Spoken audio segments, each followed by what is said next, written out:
We decided to go with an undermount sink where the sink is below the countertops, and that really is popular right now because it makes it a lot easier to clean the countertops, and you can literally just wipe the food right into the sink.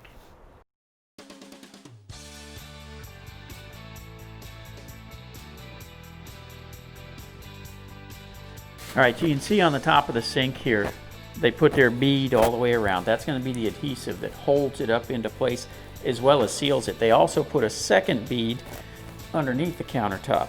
And then this board comes across because they can run through here, suck this up and hold it into place while all this sets up, dries, and makes it watertight. And I'll let you guys go ahead and grab into it.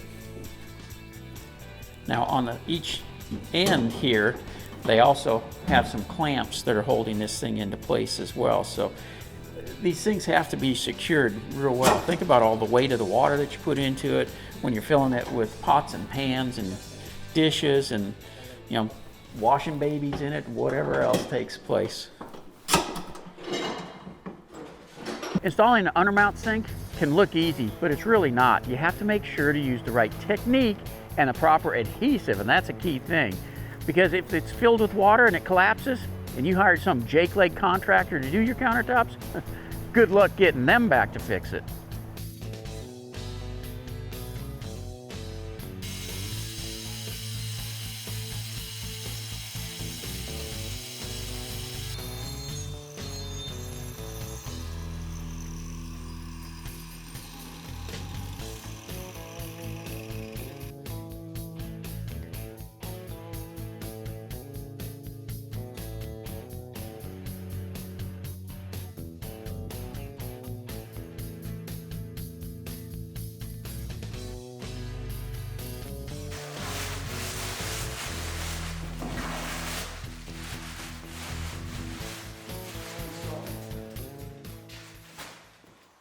As you can see, the kitchen is really coming together now that the countertops for the island are installed.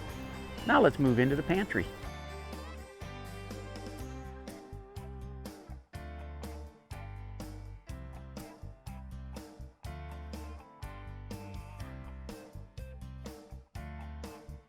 So when you're manufacturing countertops, you want to make as few cuts on it as possible. In this case, we're bringing in just one piece for the pantry in an L shape. The only problem is we've installed the shelves already in the pantry. That's making it difficult to get this piece in.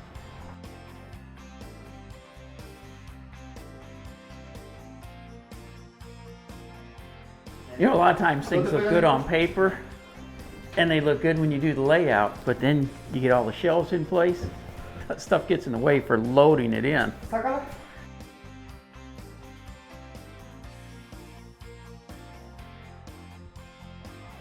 Okay, it's just too tight to get this in here. So what we're gonna end up doing is having a seam cut on the corner here so that they can move the pieces in. With all the shelving and everything, you just can't tip it enough. If all the shelves weren't in, it wouldn't be a problem, but too many other things are in the way now. And besides that, the seam's not gonna hurt a thing. It'll be just fine. Running into some issues, that's par for the course on any remodeling job. It's gonna happen. Now in this case, we'll just take the piece out, we'll make one cut, then it's back in, we'll finish out the rest of the countertops, and the pantry's good to go.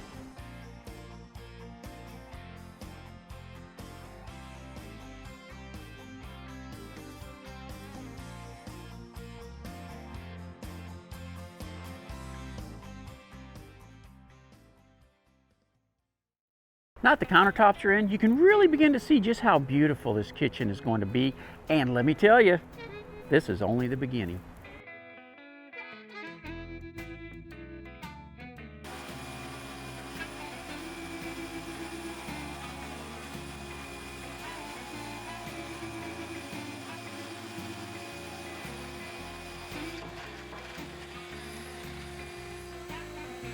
Okay. The seams, they're extremely important when it comes to countertops. You want to have as few as possible. And as you can see here, they cut X's in the sides and then they put the adhesive to hold the two pieces together better. Now a good seam, it'll make or break a countertop job.